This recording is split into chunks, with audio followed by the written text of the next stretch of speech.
मेरा नाम आकाश वर्मा है और मैं गवर्नमेंट टीचर हूँ और मेरे साथ ही एक दूसरा अध्यापक है मुदित टंडन जिसका नाम है और वो सैदनगर ब्लॉक में टीचर है। लेकिन सबसे बड़ी समस्या आ रही है कि आज 2012 में उन्होंने मुझसे पैसे मांगे थे 3 लाख रुपए। बोला कि मेरा भाई चार्टर्ड अकाउंटेंट है और किसी तरीके से मुझे कोई घर में हेल्प नहीं मिलती है, मेरे घर वाले मुझसे कोई कॉन्टैक्ट नहीं रखते हैं, तो आकाश सर आप मुझे पैसे दे दीजिए। मैंने उसको 3 लाख रुपये दिए कि चलो ठीक है किसी का घर बच जाए, क्योंकि अकेला रहता था ये रूम पे किराए पर, तो मैंने उसको 3 लाख रुपये दे दिए। 6 महीने बाद इसने मेरे से कहा कि मैं आपको पैसे आपके वापस कर दूंगा। टालम टूली करता रहा। फिर इसने मेरे को 24/12 को एक चेक दिया और चेक दे के मुझसे कहा कि ये चेक जो है आप बैंक में लगा दीजिए।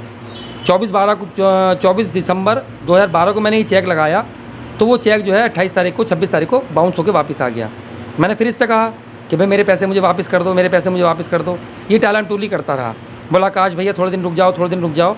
इसने फिर मेरे को दोबारा एक बार और चेक दे दिया। मुझसे बोला कि आप ऐसा करिएगा कि मैं ये चेक आपको दे रहा हूँ। तो उसने 6 फरवरी का चेक दिया फिर मेरे को। नेक्स्ट 2012 में दिया था, ये 2013 में दिया 6 फरवरी को। मैंने वो चेक फिर लगाया, फिर वो 8 फरवरी को बाउंस होके आ गया। तब से लेके आप ये समझ लीजिए कि इतने साल हो गए। उस समय की रकम और इस समय आइडिया लगा सकते हैं आप कि कितना फ़र्क होता है पैसे में। तो मुझे ये करीब 8-9 साल से बेवकूफ़ बनाता चला आ रहा है। और अब मुझे आगे ये पता चला कि इसके जो है बहुत सारे कई चेक इसने बाउंस इसके हो चुके हैं, जिसकी वजह से कोर्ट में इसके केस पड़े हुए हैं।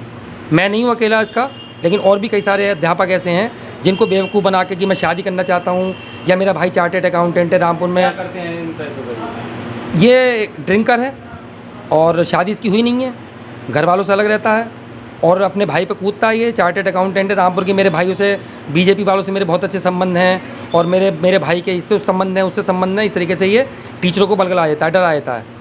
लेकिन मैं खुल के इसलिए आया हूँ क्योंकि मेरा बेटा एबनॉर्मल है और मुझे आज अपने पैसे की आवश्यकता है। इसने इस तरीके से मुझे 1-2 बार बेवकूफ़ बना दिया और लोगों को ही बनाया इसने।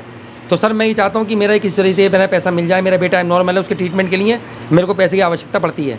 लेकिन आपने अधिकारियों से बात की? सर मैंने इसकी कई बार कंप्लेंट भी कर दी है, BSA ऑफिस डिपार्टमेंट कंप्लेंट करती है, लेकिन वो ये कहते हैं कि ये बाहर का मसला है आपका, इसमें हम कुछ नहीं कर सकते। विभाग भी साथ नहीं दे रहा? विभाग भी साथ नहीं दे रहा है इसमें, क्योंकि विभाग में भी ऐसा होता है कि जैसे मान लीजिए अगर हम कोई कंप्लेंट करते हैं तो ये जाके मिल लेता है उनसे कि सर अरे सर मैं अकेला हूँ, मैं मर जाऊँगा, मैं ये कर लूँगा वो कर लूँगा, तो विभाग भी हाथ झाड़ लेता है। कोर्ट में मैंने इसका केस डाल रखा है। आज 9 साल हो गए। आप देखिए कि मेरे 3 लाख रुपए आज से 9 साल पहले के फंसे हुए और मुझे आज की डेट तक नहीं मिले हैं। आप समझ सकते हैं कि 2012 में 3 लाख की क्या वैल्यू थी और आज 3 लाख की क्या वैल्यू है। तो इसलिए मैंने इसका हार के कोर्ट में केस। शहर की सरकार और जनता को दरकार दिखाएंगे आपको।